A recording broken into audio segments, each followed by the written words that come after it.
आज हम अपनी आखिरत को भूल गए, आज हम अपनी कब्र को भूल गए, आज हम कब्र की सख्तियों को भूल गए, आज हम कब्र के कीड़े मकोड़ों को भूल गए, आज हम कब्र की तारीकियों को भूल गए, आज हम कब्र के दबाने को भूल गए। आज अगर हमारे घर में लाइट चली जाए, अंधेरा हो जाए, बतकाज़ा बशरियत हम डरने लगते हैं। इंसान होने के नाते हमें डर महसूस होता है। कभी कब्र की काली कोठरी को याद किया, जहां तो न कोई रोशनी का इंतजाम होगा, जहां तो न कोई सुराख होगा, जहां ना तो कोई रोशनदान होगा, वहां तुमने रोशनी का क्या इंतजाम किया है। याद रखना प्यारे मुसलमानों, यहां लाइट चली जाएगी, मोबाइल की टॉर्च जला करके रोशनी कर लोगे, दुकान से मोमबत्ती ला करके रोशनी कर लोगे, लेकिन कब्र की काली कोठरी के लिए क्या तैयारी की तुमने रोशनी की। आला हजरत फरमाते हैं, रोशनी की हमें आदत और घर तीर व तार है, क्या होना है। छुप के लोगों से किए जिसके गुनाह, वो खबरदार है क्या होना है। हाय बिगड़ी तो कहां आकर नाओ, आइन मझधार है क्या होना है। कभी दौलत पे घमंड आने लगे, कभी पैसे पे नाज होने लगे, कभी बच्चों की नौकरी पे तकब्बुर आने लगे, कभी खुद की सेहत पे घमंड होने लगे, तो एक चक्कर हॉस्पिटल का लगा लिया करो। वहां देखो कितने लोग ऐसे तुम्हें मिलेंगे कि किसी के हार्ट का इलाज चल रहा है, किसी के शुगर का इलाज चल रहा है, किसी के कैंसर का इलाज चल रहा है, किसी के जिस्म का इलाज चल रहा है।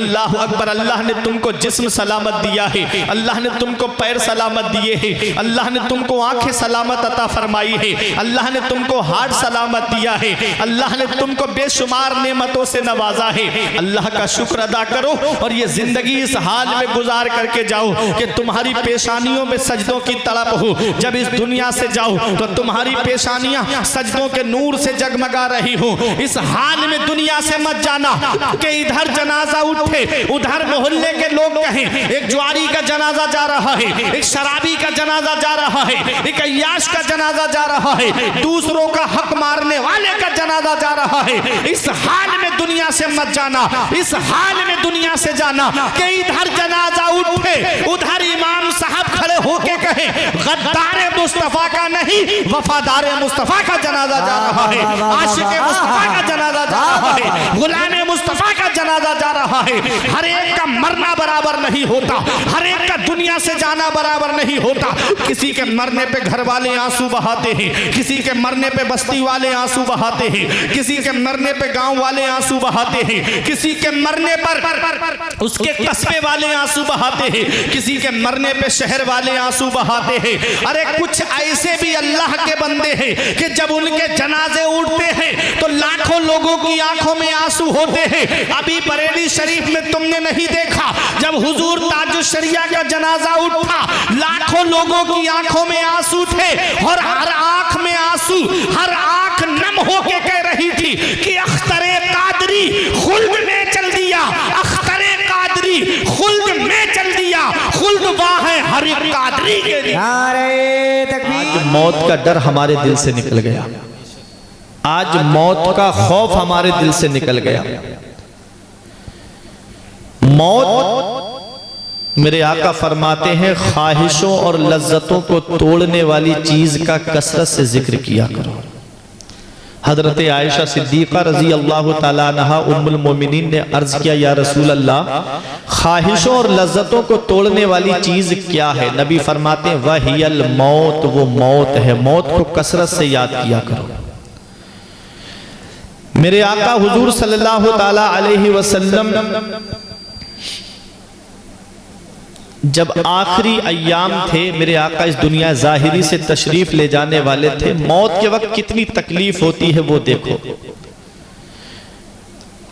हजरत आयशा सिद्दीक़ा बयान करती हैं कि एक कटोरे में पानी रखा हुआ था और आका अपने दस्ते मुबारक को उस पानी के अंदर डालकर अपने चेहरे अनवर पर पानी के हाथ को फेरते और कहते, अल्लाह मेरी नज़ा में आसानी फरमा, हे अल्लाह मेरी नज़ा में आसानी फरमा। बेशक मौला मौत के वक्त बड़ी तकलीफ होती है। ये कौन कह रहा है? ये पैगंबर इस्लाम फरमा रहे हैं, जिनके सदक़े में मौत को पैदा किया गया, जिनके सदक़े में सारी कायनात को पैदा किया गया, जिनके सदक़े में सारी जमीन सारे आसमानों को पैदा किया गया। मेरे आका हुजूर सल्लल्लाहु अलैहि वसल्लम पानी में दस्ते मुबारक डाल करके अपने चेहरे अनवर पर हाथ को फेरते जाते और कहते मौला मेरी नज़ा में आसानी फरमा। बेशक मौत के वक्त बड़ी तकलीफ होती है। हजरत इब्राहीम खलीलुल्लाह से अल्लाह रब्बुल इज्जत ने फरमाया मेरे खलील तुमने मौत को कैसा पाया? तो हजरत इब्राहीम खलीलुल्लाह ने अर्ज किया मौला बड़ी तकलीफ होती है मौत के वक्त। तो रब ने फरमाया सबसे आसान मौत अता फरमाई थी मैंने। बताओ ये पैगंबर है,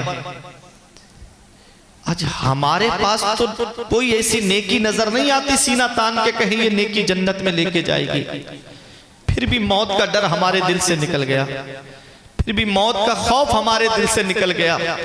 हजरत अबू मूसा अशअरी रजी अल्लाह ताला अन्हु के सामने जिक्र किया गया कि जहन्नम में एक ऐसा शख्स होगा कि जो 1000 साल तक या करीमो या अल्लाह कहेगा तो अल्लाह ताला उसको जहन्नम से निकाल करके जन्नत में दाखिल करेगा।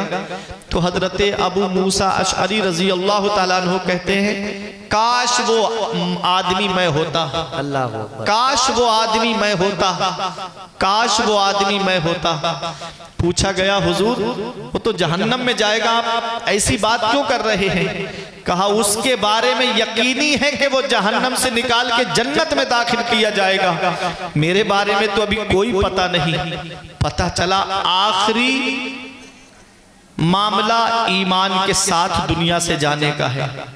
अगर ईमान बचा के आदमी दुनिया से चला गया तो वो कामयाब है, और पूरी जिंदगी नमाजें पढ़ी और आखिरी वक्त में अगर ईमान पर खात्मा नहीं हुआ तो समझ लो वो जन्नत में नहीं जाएगा, हमेशा जहन्नम में रहेगा। सही बात है। आज आदमी कह देता है आखिरी वक्त में क्या खाक मुसलमा होगा, ये शेर बहुत पढ़ा जाता है, नहीं पढ़ा जाता है। आखिरी वक्त का ही ईमान काबिल कबूल है, उस वक्त में आदमी ईमान बचा के ले गया। फमन ज़ुहज़िहा अनिन नार व उदखिलल जन्नता फ़क़द फ़ाज़, जिसको जहन्नम से निकाल करके जन्नत में दाखिल कर दिया गया वही कामयाब है, और जिसका खात्मा ईमान पर नहीं हुआ वो जन्नत में नहीं जाएगा। इसीलिए हमारे बुजुर्ग हमेशा दुआ मांगते थे ए अल्लाह हमारा खात्मा ईमान पर फरमा, हमारा खात्मा ईमान पर फरमा। हमारे बुजुर्गों ने फरमाया है कि एक दुआ आदमी को दिन में 6 मरतबा पढ़ लेनी चाहिए। अल्लाहुम्मा बारिक लना फिल मौत, अल्लाहुम्मा बारिक लना फिल मौत, अल्लाहुम्मा बारिक लना फिल मौत, अल्लाहुम्मा बारिक लना फिल मौत, अल्लाहुम्मा बारिक लना फिल मौत, अल्लाहुम्मा बारिक लना फिल मौत। तो उम्मीद है कि अल्लाह ताला खात्मा ईमान पर नसीब फरमाएगा। सुभान अल्लाह, सुभान। मौत है क्या? मौत से किसी को छुटकारा नहीं है। हर नफ्स मौत का मजा चखने वाली है, हर जानदार को मौत का मजा चखना है। मौत मिटाने नहीं आती है, मौत दुनिया बदलवाने आती है। जब हम इस दुनिया में नहीं थे तब आलम अरवा में थे, माँ बाप के जरिए, बर्थ के जरिए, पैदाइश के जरिए इस दुनिया में आए। इसे आलम शहादत कहते हैं, इसमें हमेशा नहीं रहना है। मौत के जरिए हमें दुनिया बदल करके जाना है, जहाँ जाना है उसे आलम बरज़ख कहते हैं, उसमें भी हमेशा नहीं रहना है। वहाँ से आलम क़यामत, वहाँ भी हमेशा नहीं रहना है। वहां से आमाल के हिसाब से या तो आलम जन्नत या आलम जहन्नम। हम मिटे कहाँ, हमने सिर्फ दुनिया बदली है, हमने सिर्फ जगह बदली है। अगर मौत मिटाने आती है तो जब इंसान का इंतकाल हो जाता है तो क्यों उसको महंगे से महंगा कपड़ा कफन में दिया जाता है? जब इंसान को मौत मिटा गई तो क्यों उसको गुस्ल दे करके पानी को जाये किया जा रहा है? अरे राजस्थान में कुछ इलाके ऐसे हैं जहां पानी कई कई मील दूर जाकर के मिलता है। जब किसी का इंतकाल होता है कई कई मील दूर से पानी ला करके उसको गुस्ल दिया जाता है। जब किसी के अजीज का इंतकाल होता है तो वो कहता है कि कफन में कपड़ा अच्छे से अच्छा लेकर के आना, मेरे अजीज को अच्छा कपड़ा पहनाना। और हदीस पाक भी है, नबी फरमाते हैं अपने मुर्दों को अच्छे कपड़ों में कफनाओ, क्योंकि वो आप जाकर के एक दूसरे से मुलाकात करते हैं और अच्छे लिबास पर फख्र महसूस करते हैं। याद रखना प्यारे मुसलमानों। और आज एक हाल और होता चला जा रहा है, कोई कहता है मुझे खेत में दफन कर देना, कोई कहता है कि मुझको फला जगह दफन कर देना। हदीस पाक क्या कहती है? नबी इरशाद फरमाते हैं अपने मुर्दों को नेकों के पास में दफनाओ। कहां? अपने मुर्दों को नेकों के पास में दफनाओ। अब इसमें क्या फायदा है? तो सुनो, मैं आपको बताता हुआ चलूं। एक साहब ने एक इमाम साहब से सवाल किया कि हजरत ये बताओ, आदमी तमन्ना करता है काश मैं अजमेर में मर जाता, काश मैं बरेली में मर जाता, काश मैं किछौछा में मर जाता, काश मैं बगदाद में मर जाता और वही मेरी कब्र बनती, वही मेरा मदफन बन जाता। अब गौसे आजम तो अपनी कब्र में होंगे, गरीब नवाज तो अपनी कब्र में होंगे, आला हजरत तो अपनी कब्र में होंगे, मखदूम पाक तो अपनी कब्र में होंगे, अरे शाहजी मियाँ तो अपनी कब्र में होंगे, हुजूर सदरुल फाजिल तो अपनी कब्र में होंगे। इसको क्या फायदा मिलेगा? ये अपनी कब्र में अपने आमाल के हिसाब से जजा और सजा पा रहा होगा, वो अपने आमाल के हिसाब से जजा पा रहे होंगे, तो इसको क्या फायदा मिला? इमाम साहब खामोश हो गए। जुमे की नमाज हुई, जुमे की नमाज के बाद में आप बैठे थे, एक आदमी उनकी हवा करने लगा, गर्मी का मौसम था। अब आपने बुलाया, वो सवाल करने वाला कहाँ है? सवाल करने वाला आया, कहा हजरत मैंने सवाल किया था। फरमाया क्या सवाल था? सवाल दोहराओ। उसने अपना सवाल दोहराया कि आदमी ये जो तमन्नाएं कर रहा है कि मेरा मदफन बरेली में बन जाता, मेरा मदफन कलियर में बन जाता, मेरा मदफन अजमेर में बन जाता, मेरा मदफन बगदाद में बन जाता, इससे उसको क्या फायदा मिलेगा? तो इमाम साहब फरमाते हैं इस वक्त हवा किसकी हो रही है? कहा हवा आपकी हो रही है। कहा लग किस किस को रही है? कहा जितने आपके इर्द गिर्द बैठे हैं सबको हवा लग रही है। फरमाया तेरी समझ में आ गया? बोला पूरी बात समझाइए। फरमाया हवा मेरी हो रही है, लग सबको रही है। अरे ये जो नबी ने फरमाया है अपने मुर्दों को नेकों के पास में दफनाओ, अगरचे वो गुनाहगार है, जब अल्लाह की रहमतें नेकों की कब्र पर नाजिल होगी तो रहमत के छींटे आसपास की कब्रों पर भी पहुंच जाएंगे। नारे तकबीर, नारे रिसालत, मसलके आला हजरत, फैजाने आला हजरत अल्लामा फुरकान रजा साहिब किबला मंजरी जलसे ईसाले सवाब। माशाअल्लाह माशाअल्लाह माशाअल्लाह। तो समझे, नबी ने फरमाया अपने मुर्दों को नेकों के पास में दफनाओ। जो नेकों की कब्र है, परहेजगार लोग हैं, नमाजी लोग हैं, उनके पास में दफनाओ। जब अल्लाह की रहमतें उनकी कब्र पे नाजिल होंगी तो रहमत के छींटे आस पास जितनी कब्रें हैं उन पर भी पहुंच जाएंगे। तो मौत मिटाने नहीं आती है, मौत दुनिया बदलवाने आती है। अगर मौत मिटाने आती है तो क्यों इतना कीमती कपड़ा उस पर खर्च किया जा रहा है? क्यों उसको पानी से गुस्ल दिया जा रहा है? अरे शरीयत कहती है सिर्फ इसको गुस्ल ही मत दो, सिर्फ कफन ही मत पहनाओ, इसे खुशबू भी लगाओ। उसे खुशबू भी लगाई जाती है और शरीयत कहती है कि इसको खुशबू लगा करके इसके जनाजे को आहिस्ता आहिस्ता लेकर के चलो, इसके जिस्म को हिलाते हुए मत चलना। अल्लाह अकबर। वही इंसान है पूरी जिंदगी नमाज पढ़ता रहा, इमाम आगे था, फजर में नमाज पढ़ी, इमाम आगे था ये पीछे था, जोहर में नमाज पढ़ी, इमाम आगे था ये पीछे था, असर में नमाज पढ़ी, इमाम आगे था ये पीछे था, मगरिब में नमाज पढ़ी, इमाम आगे था ये पीछे था, इशा में नमाज पढ़ी, इमाम आगे था ये पीछे था। लेकिन आज क्या वजह है कि आज ये आगे है, इमाम पीछे है? आज ये आगे क्यों है? तो शरीयत कहती है इसे आगे ही रहने दो, क्योंकि ये बहुत दूर जा चुका है। अभी थोड़ी देर में तुम तो इसे कब्र में दफन करके चले आओगे और ये अपनी कब्र के अंदर मदीने वाले मुस्तफा का दीदार करेगा। ये अपने आका का दीदार। नारे रिसालत, मसलके आला हजरत, फैजाने आला हजरत, जलसे ईसाले सवाब अल्लामा फुरकान रजा साहिब किबला मंजरी। माशाअल्लाह माशाअल्लाह। जवाब देंगे। अरे बाबा बाबा बाबा, तुम तो अभी कब्र में दफन करके चले आओगे, मिट्टी डाल के वापस चले आओगे। ये अपनी आंखों से अपने नबी के चेहरे का दीदार करेगा। मौत मिटाने नहीं आती है। तोहफतुल मुमिन अल मौत, मोमिन को मौत तोहफे में दी जाती है, मुसलमान को मौत तोहफे में दी जाती है। और तोहफा अपने अजीज को दिया जाता है, तोहफा अपने प्यारे को दिया जाता है, जिससे मोहब्बत मोहब्बत होती है तोहफा उसे दिया जाता है। अरे मौत कैसा हमारे लिए तोहफा है। नबी फरमाते हैं अल मौतो जसरुन यूसिलुल हबीबा इलल हबीब। मौत एक ऐसा पुल है जो एक महबूब को दूसरे महबूब से मिला देता है। पूरी जिंदगी नबी पे सलाम पढ़ते रहे, पूरी जिंदगी नबी पे दुरूद पढ़ते रहे, हमने नबी का दीदार नहीं किया। मौत ने हमारे ऊपर ये एहसान कर दिया कि जब मौत आई और हम कब्र में पहुंचे, हमको मदीने वाले मुस्तफा का दीदार हो गया।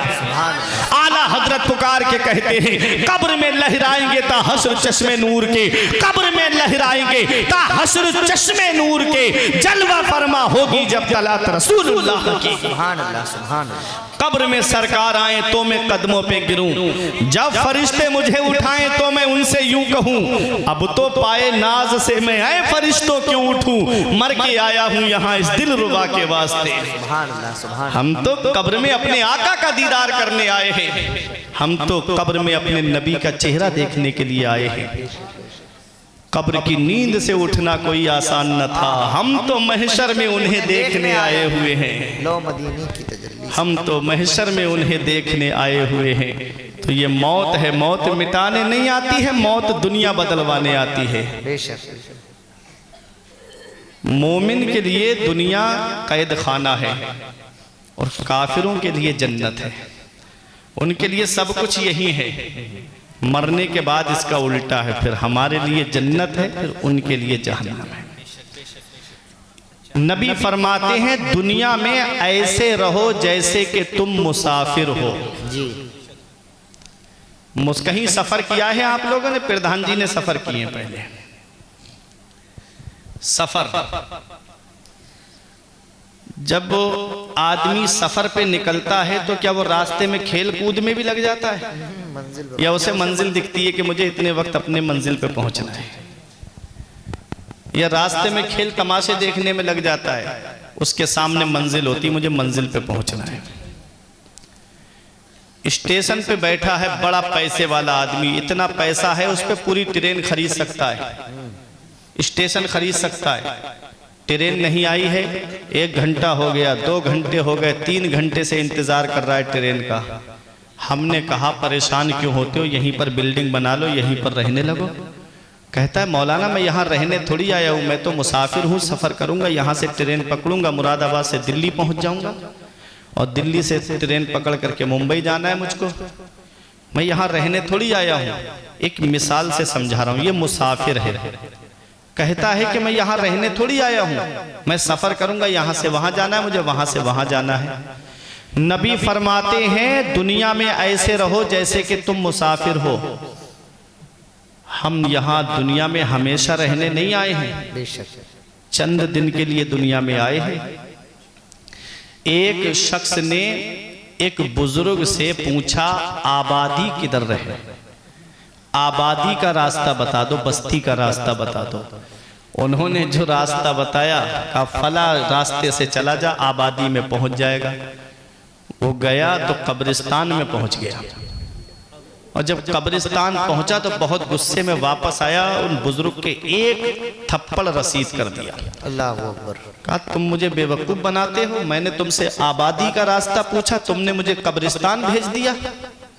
आपने फरमाया आबादी कहते किसको है, आबादी किसे कहते हैं? आबादी उसे कहते हैं जहां के रहने वाले कहीं जाए नहीं। जिसे तू आबादी कहता है, बता तेरे घर में तुझसे पहले कौन रहता था? कहा मेरे बाप रहते थे। कहा उनसे पहले? कहा उनके बाप रहते थे। कहा उनसे पहले? कहा उनके बाप रहते थे। कहा तो ये आबादी कहाँ हुई? ये तो मुसाफिर खाना हुआ। अरे आबादी वही है असल आबादी, कब्रिस्तान की, जहां के रहने वाले कहीं जाते नहीं हैं। असल आबादी वही है। आज उसी आबादी को हम भूल गए। हमने जान दे दे के तुझे आबाद किया है शहर खमूशा, लेकिन तेरे शहर की वीरानी नहीं जाती, लेकिन तेरे शहर की वीरानी नहीं जाती। याद रखो उस कब्रिस्तान को देख लिया करो, एक चक्कर लगा लिया करो। वहाँ तुमसे ज़्यादा दौलत वाले लेते हैं, वहाँ तुमसे ज़्यादा पैसे वाले लेते हैं, वहाँ तुमसे ज़्यादा सरमाए वाले लेते हैं। नौजवानों, कब्रिस्तान ऐसे जवानों से भरा पड़ा है जो कहते थे मौलाना साहब अगले जुमे से नमाज पढ़ने आएंगे। कब्रिस्तान ऐसे बूढ़ों से भरा पड़ा है जो कहते थे इमाम साहब फजर से नमाज पढ़ने आएंगे। साथ जिनके थे यहाँ लश्करों फौजों सिपाह, बेकसाना कब्र के अंदर अकेले चल बसे, एक साथ भी ना ठहरे वादा जिनका आ गया, जी के जी में रह गए अरमान सारे चल बसे। और पढ़ के तू कुरान को अब जमा कर ले कुछ सवाब, कब्र पर फिर कौन आए फातिहा के वास्ते। काम वो कर ले प्यारे जिसके 22 कब्र में, बागे रिजवा से खुले खिड़की हवा के वास्ते। काम दोजक के किए जन्नत का है उम्मीदवार, कसरे जन्नत तो बना है पारसा के वास्ते। बेशक बेशक। आज हम अपनी आखिरत को भूल गए, आज हम अपनी कब्र को भूल गए, आज हम कब्र की सख्तियों को भूल गए, आज हम कब्र के कीड़े मकोड़ों को भूल गए, आज हम कब्र की तारीकियों को भूल गए, आज हम कब्र के दबाने को भूल गए। आज अगर हमारे घर में लाइट चली जाए, अंधेरा हो जाए, बतकाज़ा बशरियत हम डरने लगते हैं। इंसान होने के नाते हमें डर महसूस होता है। कभी कब्र की काली कोठरी को याद किया, जहां तो ना कोई रोशनी का इंतजाम होगा, जहां तो ना कोई सुराख होगा, जहां ना तो कोई रोशनदान होगा, वहां तुमने रोशनी का क्या इंतजाम किया है। याद रखना प्यारे मुसलमानों, यहाँ लाइट चली जाएगी, मोबाइल की टॉर्च जला करके रोशनी कर लोगे, दुकान से मोमबत्ती ला करके रोशनी कर लोगे, लेकिन कब्र की काली कोठरी के लिए क्या तैयारी की तुमने रोशनी की। आला हजरत फरमाते हैं रोशनी की हमें आदत और घर तीर व तार है क्या होना है, छुप के लोगों से किए जिसके गुनाह वो खबरदार है क्या होना है। हाय बिगड़ी तो कहाँ आकर नाओ, आइन मझधार है क्या होना है। कभी दौलत पे घमंड आने लगे, कभी पैसे पे नाज होने लगे, कभी बच्चों की नौकरी पे तकब्बुर आने लगे, कभी खुद की सेहत पे घमंड होने लगे, तो एक चक्कर हॉस्पिटल का लगा लिया करो। वहां देखो कितने लोग ऐसे तुम्हें मिलेंगे कि किसी के हार्ट का इलाज चल रहा है, किसी के शुगर का इलाज चल रहा है, किसी के कैंसर का इलाज चल रहा है, किसी के जिस्म का इलाज चल रहा है। अल्लाह अकबर, अल्लाह ने तुमको जिस्म सलामत दिया है, अल्लाह ने तुमको पैर सलामत दिए हैं, अल्लाह ने तुमको आंखें सलामत अता फरमाई है, अल्लाह ने तुमको हार्ट सलामत दिया है, अल्लाह ने तुमको बेशुमार नेमतों से नवाजा है। अल्लाह का शुक्र अदा करो और ये जिंदगी इस हाल में गुजार करके जाओ कि तुम्हारी पेशानियों में सजदों की तड़प हो। जब इस दुनिया से जाओ तो तुम्हारी पेशानियां सजदों के नूर से जगमगा रही हो। इस हाल में दुनिया से मत जाना कि इधर जनाजा उठे, उधर मोहल्ले के लोग कहें एक ज्वारी का जनाजा जा रहा है, एक शराबी का जनाजा जा रहा है, एक अय्याश का जनाजा जा रहा है, दूसरों का हक मारने वाले का जनाजा जा रहा है।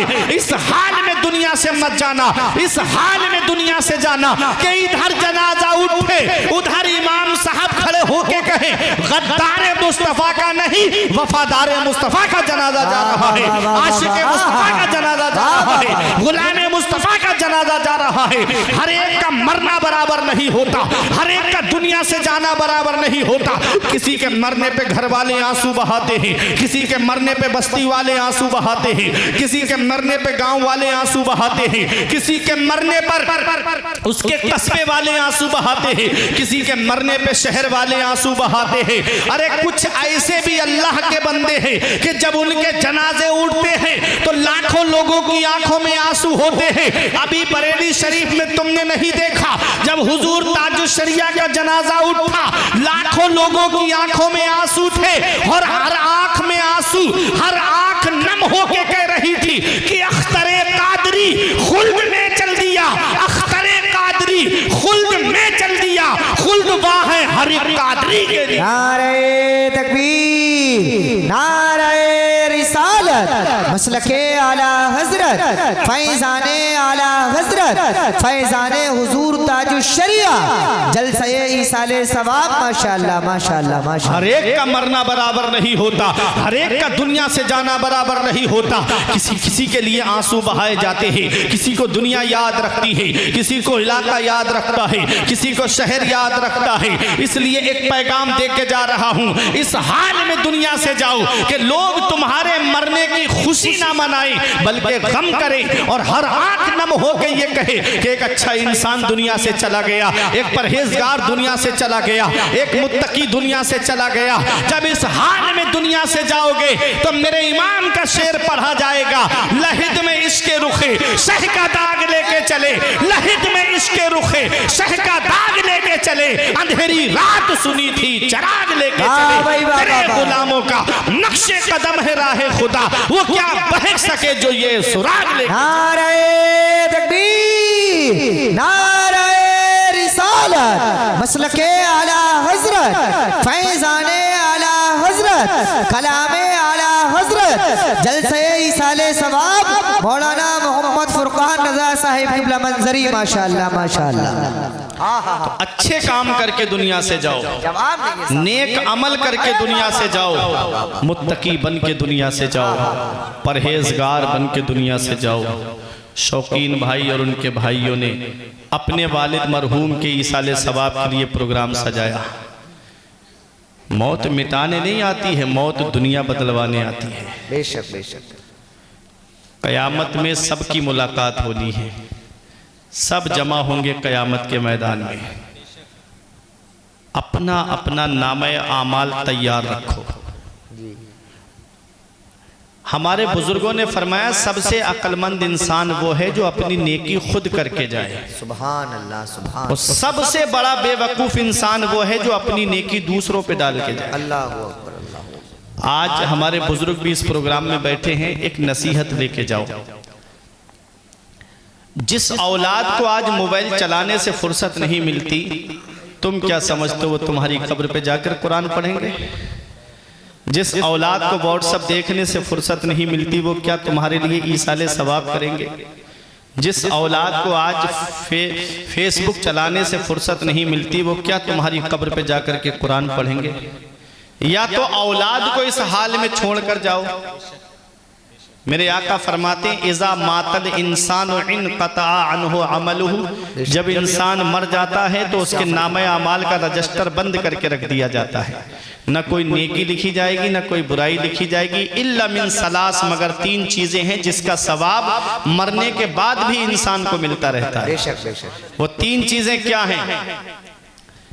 नबी फरमाते हैं औ सदक़तिन जारिया, सदका जारिया। सदक़े जारिया। बेशक। सदक़े जारिया में बहुत चीजें आती हैं। जैसे कोई गरीब है, ठंड में ठिठर रहा था, तुमने उसको जैकेट ला करके दे दी सवाब की नीयत से, दिखावे के लिए नहीं, सवाब की नीयत से,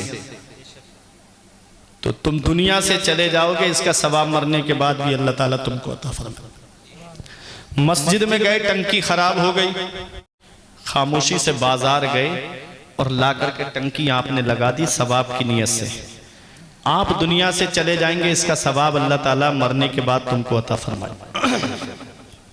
कोई बल्ब फ्यूज हो गया था, आपने निकाला, दूसरा लाके लगा दिया। मदरसे में आप गए, मदरसे में बच्चों के पढ़ाई के लिए टिपाई वगैरह नहीं थी, या बैठने के लिए बच्चों को सर्दी में बेचारे फर्श पे बैठते थे तो सर्दी लगती थी, आपने मैट बिछवा दी मदरसे में, या आपने टिपाई बनवा दी, उस पे कुरान शरीफ रख कर के बच्चे पढ़ रहे हैं, या कुरान पाक हदिया कराया मदरसे में, बच्चों को दे दिया कि इसमें पढ़ो।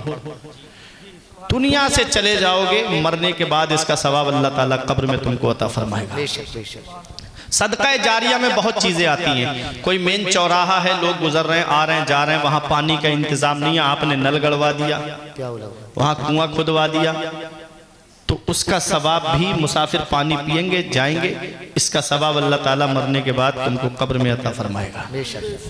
ये सदका जारिया है। बहुत चीजें आती हैं सदका जारिया में। दूसरी बात नबी फरमाते हैं औ इल्मिन युनतफ़अ बिही, या ऐसा इल्म छोड़ कर गया कि जिससे लोग फायदा हासिल कर रहे हैं। जैसे हाफिज कासिम रजा साहब ने किसी को कुरान शरीफ पढ़ा दिया, अब उसने दूसरे को कुरान शरीफ पढ़ाया, फिर उसने आगे किसी को कुरान शरीफ पढ़ाया, ये दुनिया से चले भी जाएंगे ना तो इसका सवाब अल्लाह ताला कब्र में इनको अता फरमाएगा। एक मिसाल से मैंने आपको बताया, अल्लाह सबकी उम्र दराज फरमाए। तीसरी बात नबी फरमाते हैं औ वलदिन स्वालिहिन यदउ लहू, या ऐसी औलाद छोड़ कर जाए कि जो अपने माँ बाप के लिए बख्शिश और मगफिरत की दुआ करती रहे। ऐसी औलाद छोड़ कर जाए जो अपनी औलाद, अब जो औलाद माँ बाप के लिए बख्शिश और मगफिरत की दुआ करती रहे। अब बताओ, जो औलाद मोबाइल पर फिल्में देखे, गाने सुने और मैच में 2.5 घंटे बर्बाद करे और माँ बाप के लिए ईसाले सवाब न करे, तो बताओ माँ बाप को कब्र में तकलीफ पहुंचेगी कि नहीं पहुंचेगी? या तो इस हाल में अपनी औलाद को बना करके जाओ। एक पैगाम दे रहा हूं भजनपुर सैफनी वालों, दिल की तख्ती पे लिख लेना, मौत का कोई भरोसा नहीं है। हर एक की तकदीर अल्लाह ने लिखी है, चाहे वो आलिम हो, चाहे हाफिज हो, चाहे डॉक्टर हो, चाहे इंजीनियर हो, चाहे प्रोफेसर हो। अल्लाह ने तुमको 4 बेटे दिए हैं, तो उनमें से एक बेटे को आलिम जरूर बना देना या हाफिज जरूर बना देना। कहीं ऐसा ना हो कि अगर तुमने आलिम या हाफिज नहीं बनाया तो कोई हॉस्पिटल में रहेगा, कोई इंजीनियर बन के अपने ऑफिस में रहेगा, कोई अपने कॉलेज में रहेगा। तुम्हारे लिए ईसाले सवाब कौन करेगा? अगर तुमने किसी एक बेटे को भी आलिम या हाफिज बना दिया, इधर जनाजा रखा होगा तो वो बंटवारे की लड़ाई नहीं करेगा, बल्कि सरहाने बैठ करके कुरान की तिलावत करता हुआ नजर आएगा, सरहाने बैठ करके सूरह यासीन शरीफ पढ़ता हुआ नजर आएगा। जब उधर जनाजा उठेगा तो वो दूर खड़ा नहीं होगा, बल्कि मुसल्ले पे खड़े होकर के नमाजे जनाजा पढ़ाता हुआ नजर आएगा, कब्र पे अजान पढ़ता हुआ नजर आएगा, और सब घर पर वापस चले आएंगे। वो कब्र के सरहाने खड़ा होकर के सूरह बकरा की इब्तिदाई आयतें तिलावत करता हुआ नजर आएगा। वो दुआ जमीन के ऊपर करेगा, अल्लाह उसके माँ बाप को जमीन के नीचे बख्श देगा। सुभान अल्लाह, नारे तकबीर, नारे रिसालत। अपनी औलाद को दीनी तालीम सिखाओ, अपनी औलाद को मदरसों का रुख कराओ, अपनी औलाद को अपनी मस्जिद के इमामों के पास तालीम हासिल करने के लिए भेजो। कहीं ऐसा ना हो कि कोई कुरान पढ़ने वाला तक नसीब ना हो, कहीं ऐसा ना हो कि कोई ईसाले सवाब करने वाला तक नसीब ना हो। पैगंबर इस्लाम फरमाते हैं फल मय्यतु फिल कब्र इल्ला कल गरीकिल मुतगव्विस यंतज़िरु दावतन तलहकुहु मिन अबिन व उम्मिन व अखिन व सदीकिन। नबी फरमाते हैं जो कब्रिस्तान में लेटे हैं वो दरिया में डूबने वाले की तरह हैं। कोई दरिया में डूब रहा हो तो वो देखता है कि कोई मुझे हाथ दे के सहारा दे के बाहर निकाल लेता। कहते हो ना, डूबने वाले को तिनके का सहारा काफी है। नबी फरमाते हैं जो कब्रिस्तान में लेटे हैं वो दरिया में डूबने वाले की तरह हैं।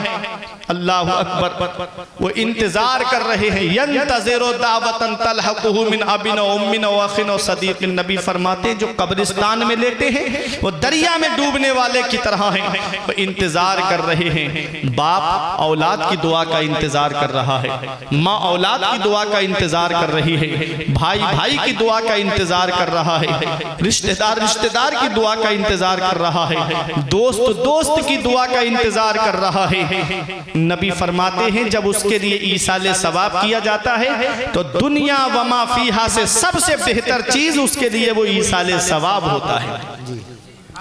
कौन सी औलाद ईसाले सवाब करेगी? वो करेगी ना जो कुरान पढ़ी हुई होगी। वो औलाद ईसाले सवाब करेगी ना जो कुरान की तालीम से वाकफियत रखती होगी और जिसे हमने कुरान पढ़ाया ही नहीं। इमाम गजाली फरमाते हैं कि जिस औलाद को कुरान नहीं पढ़ाया ऐसी औलाद अपने बाप को कयामत में खींच के लाएगी रब की बारगाह में, कहेगी मौला मेरा बाप मुझे नंगा रखता ये गवारा था, मेरा बाप मुझे भूखा रखता ये गवारा था, इसने मुझे कुरान की तालीम नहीं दिलाई जिसकी वजह से मैं जायज़ और नाजायज़ हलाल और हराम में फ़र्क नहीं कर पाया। आज मैं जहन्नम में जा रहा हूँ तो तनहा नहीं जाऊँगा, अपने बाप को अपने साथ में जहन्नम लेके जाऊँगा। दौलत औलाद के लिए जमा करके चले गए, बिल्डिंग औलाद के लिए बना करके चले गए, प्रॉपर्टी औलाद के लिए जमा करके चले गए, सरमाया औलाद के लिए जमा करके चले गए। और कुरान नहीं पढ़ाया अपनी औलाद को, वही औलाद जहन्नम में ले जाने का जरिया बन गई। ऐ भजनपुर वालों, दुनिया चंद दिन की है, अपनी औलाद को कुरान पढ़ाओ, अपनी औलाद को दीनी तालीम हासिल कराओ, अपनी औलाद को कुरान और हदीस की तालीम दिलाओ। फिर उसके बाद चाहे डॉक्टर बनाओ चाहे इंजीनियर बनाओ, जब कुरान और हदीस की तालीम उसके सीने में होगी तो वो डॉक्टर भी बनेगा। तो वो डॉक्टर नहीं बनेगा जो मेडिकलों से कमीशन खाता हुआ नजर आए, अगर वो डॉक्टर भी बनेगा ना कुरान और हदीस की तालीम जिसके सीने में होगी तो वो डॉक्टर बनेगा जो गरीबों की भी मदद करता हुआ नजर आए। इसलिए कुरान और हदीस की तालीम अपनी औलाद को दिलाओ ताकि जब दुनिया से जाना हो, पैगंबर इस्लाम ने भी फरमाया अद्दिबू औलादकुम अला सलासे खिसाल, अपनी औलाद को 3 बातें सिखाओ। हुब्बे नबीकुम, उनके दिल में नबी की मोहब्बत डाल दो। वह हुब्बे अहले बैती, और नबी फरमाते हैं उनके दिल में मेरे अहले बैत की मोहब्बत डाल दो। और तीसरी बात नबी ने फरमाई व किरातिल कुरान, और अपनी औलाद को कुरान पढ़ना सिखाओ। सुभान अल्लाह, सुभान अल्लाह। अपनी औलाद को कुरान पढ़ना सिखाओ। तो कुरान पढ़ना सिखाओगे कि नहीं सिखाओगे अपनी औलाद को? अपने बच्चों को मदरसा भेजो, छोटे छोटे बच्चे अल्लाह अकबर जब सीने से यस्सरनल कुरान लगा करके जब मस्जिद की तरफ या मदरसे की तरफ पढ़ने जाते हैं, मैंने एक हदीस पाक में पढ़ा कि जब गुनाह ज्यादा होने लगते हैं, जब अय्याशियां मक्कारियां जिना ज्यादा होने लगता है तो अल्लाह फरिश्तों को हुक्म देता है इस बस्ती को तबाह कर दो, इस पे अजाब नाजिल करो। फरिश्ते अजाब लेकर आ रहे होते हैं। सुबह को फजर के बाद छोटे छोटे बच्चे सीने से कोई कायदा बगदादी, कोई यस्सरनल कुरान, कोई अम्मा का पारा, कोई अलिफ लाम मीम का पारा, कोई कुरान शरीफ सीने से लगा के मस्जिद की तरफ मदरसे की तरफ पढ़ने जाता है। रब फरमाता है फरिश्तों वापस आ जाओ। फरिश्ते अर्ज करते हैं मौला अभी तू अजाब देने के लिए फरमा रहा था, हमको भेज रहा था, अब वापस बुला रहा है। रब फरमाता है मेरी रहमत को ये गवारा नहीं कि जिस बस्ती में मेरा नाम लिया जाए मैं उस बस्ती को अजाब दूं। छोटे छोटे बच्चों की वजह से अजाब उठा लिया जाता है। इसलिए मेरे अजीजों, अपने बच्चों को कुरान की तालीम दिलाओ, अपने बच्चों को हदीस की तालीम दिलाओ, अपने बच्चों को दीनी तालीम दिलाओ। दूर करना है अंधेरा, इल्म हासिल कीजिए। चाहिए तुमको सवेरा, इल्म हासिल कीजिए। कान भी है आंख भी है पर बिना इल्म हुनर, आदमी है अंधा बहरा, इल्म हासिल कीजिए। बख्शिश की राह मोमिनो आसान बना लो, अपने लिए निजात का सामान बना लो। दुनिया की किताबों पे नजर बाद में रखना, बच्चों को पहले हाफिजे कुरान बना। सुभान अल्लाह, सुभान अल्लाह। बच्चों को पहले हाफिजे कुरान बना लो। तो माँ बाप दुनिया से चले जाएं तो माँ बाप का हक औलाद के ऊपर क्या रह जाता है? एक अंसारी सहाबी आए मेरे आका की बारगाह में, अर्ज किया या रसूल अल्लाह माँ बाप दुनिया से इंतकाल कर जाए तो क्या उनके हक औलाद पे बाकी रह जाते हैं? नबी फरमाते हैं नाम अरबातुन, हाँ 4 हक हैं जो औलाद पर बाकी रहते हैं।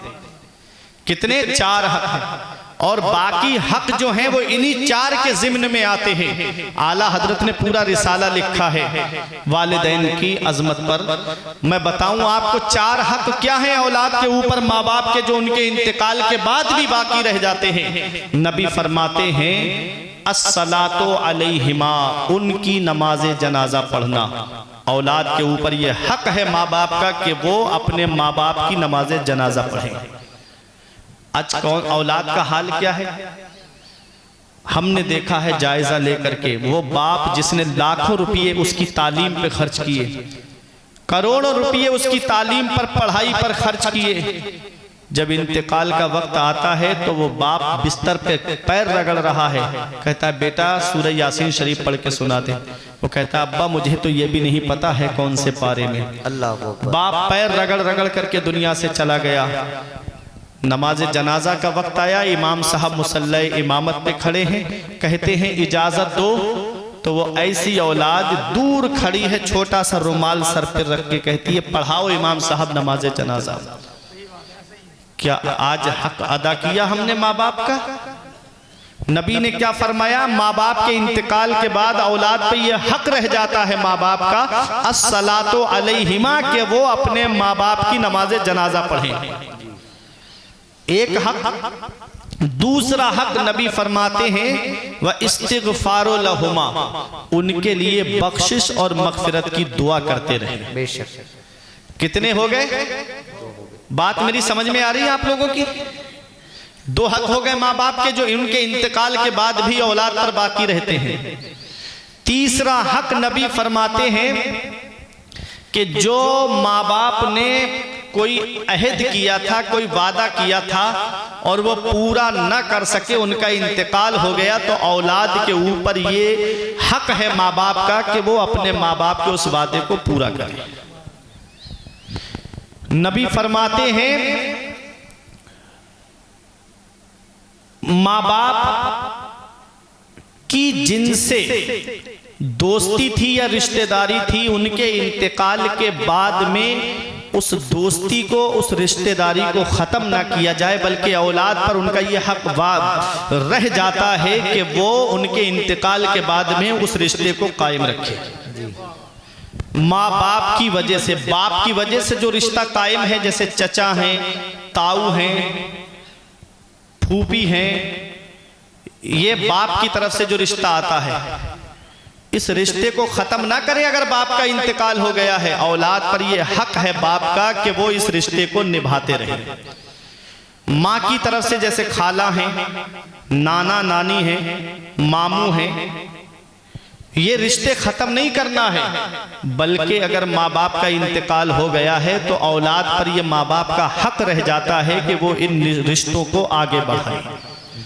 और बाप की अगर किसी से दोस्ती है, बाप की अगर किसी से दोस्ती है तो उस दोस्ती को खत्म नहीं करना है। बाप जिनका एहतराम करते थे, बाप जिनसे मोहब्बत से बोलते थे, अगर उनका इंतकाल हो गया है तो औलाद पर ये हक है बाप का कि उनके इंतकाल के बाद भी उनके दोस्तों से मोहब्बत से बात करें, उनके दोस्तों से प्यार से बात करें। जिस मोहब्बत, जिस इज्जत से उनके वालिद घर में बिठाते थे, उनको अदब से, उसी मोहब्बत और उसी प्यार के साथ में औलाद को भी चाहिए कि वो उनके साथ में मोहब्बत से पेश आए। ये हक है बाप का।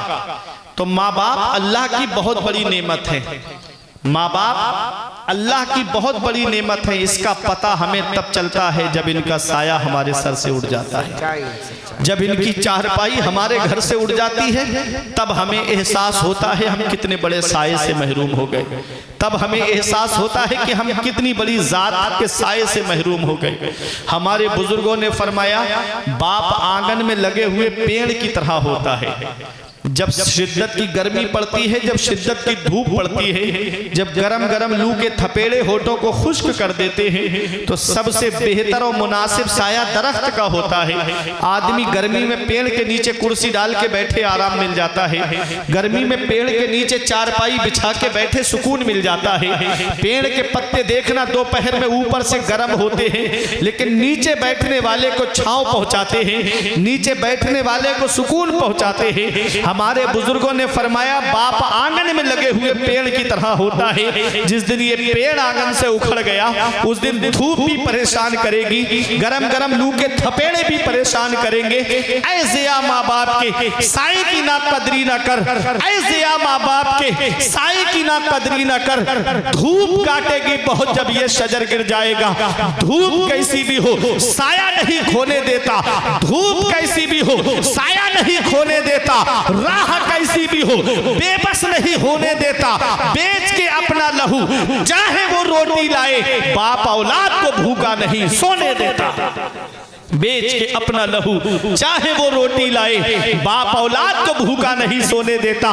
बाप क्या है इसका पता तब चलता है जब ये साया हमारे सर से उड़ जाता है।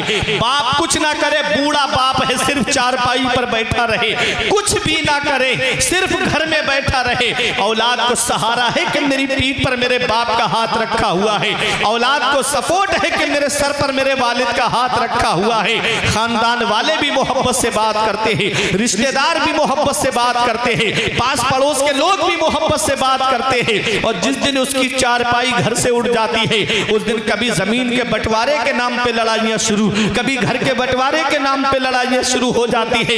ये बाप है जो बड़ी से बड़ी परेशानी अपने ऊपर ले लेता है, लेकिन अपनी औलाद तक परेशानी पहुंचने नहीं देता। आज वही बाप बूढ़ा हो जाता है, हम उसका बिस्तर घर से बाहर कर देते हैं। आज वही माँ बूढ़ी हो जाती है, हम उसकी चारपाई घर से बाहर कर देते हैं। हम कौन सा मुंह लेके अपने आका की बारगाह में जाएंगे, हम कौन सा चेहरा लेकर अपने आका की बारगाह में जाएंगे। पैगंबर इस्लाम इरशाद फरमाते हैं, जिससे उसके माँ बाप राजी उससे अल्लाह राजी, उसका रसूल राजी, और जिससे उसके माँ बाप नाराज उससे ना अल्लाह राजी ना उसका रसूल राजी। अरे घरों में रूठे हुए माँ बाप को मना लो। आज हम दुआ कराने के लिए फिर रहे हैं। मैं बरेली शरीफ से आया, हजरत हमारे लिए दुआ कर दो। हाफिज कासिम के पास जाके कहते हो, इमाम साहब हमारे लिए दुआ कर दो। हसनैन भाई से कहते हो हमारे लिए दुआ कर दो। इधर नाजिम खलीली मिले दुआ कर दो। इधर फारूक रजा बरकाती मिले कहते हो दुआ कर दो। इधर हाफिज फिरोज मिले कहते हो हमारे लिए दुआ कर दो। इधर मौलाना नसीम मंजरी मिले कहते हो हमारे लिए दुआ कर दो। हम दुआएं कराते फिर रहे हैं, हम दुआ लेते नहीं है। अरे इतनी जल्दी न किसी मौलाना की दुआ कबूल होगी, इतनी जल्दी न किसी पीर की दुआ कबूल होगी, इतनी जल्दी न किसी इमाम की दुआ कबूल होगी, जितनी जल्दी औलाद के हक में उसके माँ बाप की दुआ कबूल होती है। नबी फरमाते हैं माँ बाप की दुआ औलाद के हक में ऐसे कबूल होती है जैसे नबियों की दुआ उम्मत के हक में कबूल होती है। जैसे नबियों की दुआ रद्द नहीं होती, ऐसे ही माँ बाप की दुआएं रद्द नहीं होती है। मेरे सर से मेरी सारी मुसीबत टाल देती है, मेरी माँ मेरे दामन में दुआएं डाल देती है।